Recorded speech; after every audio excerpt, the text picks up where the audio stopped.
হরে কৃষ্ণ। জয় নিতাই, জয় গৌর। সকলেই ভালো আছেন, অবশ্যই ভালো থাকবেন, সুস্থ থাকবেন। একাদশীর ভিডিও কিন্তু আর আমি বলেছিলাম যদি পাই দেব, না পেলে আর দেবো না, তবে এটাই শেষ, আর দেব না। এই পরমা একাদশীর দিন বা পরের দিন মহাদ্বাদশী। একাদশীর পরের দিন হয় মহাদ্বাদশী। তো যেহেতু পুরুষোত্তম মাস, তাই এত কিছু বলা হলো, এত ভিডিও আমি করি না। তবে আসছে পাণ্ডবা নির্জলা একাদশী, হয়তো অনেক কটাই হবে, তারপর হয়তো আর সেইভাবে হবে না। যাই হোক, সরাসরি ভিডিওর কথা। মহা দ্বাদশীর দিন বিশেষ কথা বলা হয়েছে। আমরা এইভাবে কোনো একাদশীর কাজ করিনি, কারণ এটা পুরুষোত্তম মাস, তার জন্য। তো একাদশীর দিন, এই পরমা একাদশীর দিন সারা দিনে রাতে মায়েরা দই খাবে। একাদশীর দিন দই খেতে বলা হয়েছে বারবার। যারা একাদশী করবেন তারাই দই খাবেন। কোনো পবিত্র শুদ্ধ মিষ্টির দোকান থেকে কিনে এনে গোবিন্দকে ভোগ নিবেদন করে আপনারা খাবেন, বা মায়েদের যদি ঘরে পাতার ব্যবস্থা থাকে তাহলে ঘরে পেতে খাবেন। গোবিন্দকে ভোগ নিবেদন করেই খাবেন, না করে কিন্তু খাবেন না। কেন? অনেক মহারাজরা, অনেক ব্যক্তিরা অনেকভাবে বিধি বিধান ধরে, তো যে সর্ষের তেল হাতে দিয়ে গোমাতাকে দুধ দহন করা হয়। তো সে করলে আমরা নিজে পিওর হাতে করে পিওর দুধ ঘরে কোথায় পাবো বলুন তো? গোমাতাকে যখন দহন করা হয় তখন তারা সর্ষের তেল দিয়েই দহন করে। তো সেগুলো ধরলে আর আমাদের নিয়ম কানুন রক্ষা হবে না। তার জন্য আমি বলছি, যদি কোনো ভুল ত্রুটি হয়, কোনো অপরাধ হয়, কিচ্ছু সব ক্ষমা হয়ে যাবে। সেটা গোবিন্দকে ভোগ নিবেদন করে যদি আমরা প্রসাদ পাই, মন খুঁত খুঁত করবে না, মনের মধ্যে কিচ্ছু আনবে না, সরাসরি এনে গোবিন্দকে সুন্দর করে ভোগ নিবেদন করে দেবে, তারপরে তোমরা প্রসাদ পাবে। কোনো পাপ হবে না, আমি বলে দিচ্ছি। আর একাদশীর দিন একটা জিনিস দান করার কথা বলা হয়েছে। একাদশীর দিন, সেটা তো অনেক কিছুই দান করতে বলি, তো একাদশীর দিন তো অন্ন টন্ন দান করা যাবে না। তার জন্য এই পরমা একাদশীর দিনে আঙুর ফল দানের কথা বলা হয়েছে বারবার। হ্যাঁ, আঙুর ফল। কিন্তু এখন আঙুর ফল পাবে কিনা মায়েরা জানি না, তবে আমিও এখনো দেখিনি। পাবো, আশা করি পাবো, আমাদের ফলের দোকানে পাওয়া যায়। সেটা কালো আঙুরও হতে পারে, সবুজ আঙুরও হতে পারে। আঙুর কিন্তু এনে গোবিন্দকে নিবেদন করে সেইটা প্রসাদ স্বরূপ কাউকে দান করে দেবে। বা যদি গোবিন্দকে ভোগ নিবেদন করার অবস্থায় না থাকো, হয়তো অসুবিধা আছে, হয়তো হবে না, সেটা সরাসরি বাজার থেকে কিনেও কাউকে দান করে দিতে পারো। যদি ব্রাহ্মণকে দান করতে পারো তাহলে খুবই ভালো কথা। তা যদি না দান করতে পারো, যাকেই পাবে তোমরা তোমাদের পছন্দ অনুযায়ী তাকে আঙুর ফল দান করতে বলা হয়েছে এই পরমা পুরুষোত্তম একাদশীর জন্য। অন্য কোনো একাদশীতে বলা হয়নি। আর মহা দ্বাদশীর দিন, যেমন একাদশীর দিন দই খেতে বলেছে, মহা দ্বাদশীর দিনও কিন্তু একটা জিনিস বারবার করে এই একাদশীর পরের দিন খেতে বলা হয়েছে মহা দ্বাদশীর দিনে। সেটা কি? সেটা হচ্ছে মুগ ডাল।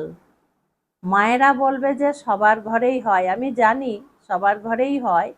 তো অনেক মায়েরা তো হয়তো ডাল করে না, সরাসরি ঝোল তরকারি পছন্দ করে।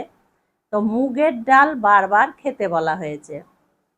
আর একটা বিশেষ জিনিস কি বলা হয়েছে? বিশেষ জিনিস বলা হয়েছে গোটা মুগ ডাল। গোটা মুগ ডাল যদি পাওয়া যায় তাহলে সেই গোটা মুগ ডাল গুনে গুনে 21টা নিয়ে, মানে সবুজ খোসা সহ গোটা মুগ ডাল, কলাইয়ের মতোই দেখতে, মাসকলাইয়ের মতোই দেখতে, সাইজে ছোট, তো সেই গোটা মুগ কলাই 21টা বেছে বেছে শিবের মাথায় দিতে বলেছে।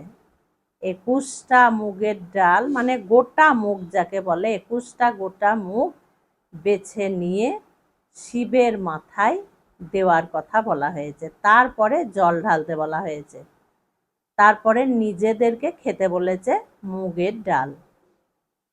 যদি তোমরা ওই গোটা মুগটা না পাও, তাহলে মুগের ডালও কিন্তু 21টা গুনে গুনে শিবের মাথায় দিলে, তারপরে জল ঢাললে, সেটাও তোমরা উপকার পাবে, তোমাদের পুণ্য হবে, মঙ্গল হবে। আর জল ঢালার পরে কি করবে, সেই মুগটা বা ডালটা, সেটা সমস্ত কিছু নিয়ে জলে দেওয়ার কথা বলা হয়েছে। হ্যাঁ, জলে দেওয়ার কথা। আর এই দিন মায়েরা মুগের ডাল তোমরা নিজেও খাবে, বা দ্বাদশীর দিন কোনো ব্রাহ্মণকে পেলে তোমরা মুগের ডাল দান করবে। এটা কিন্তু আমি পেলাম, তাই আমি তোমাদের সামনে তুলে ধরলাম।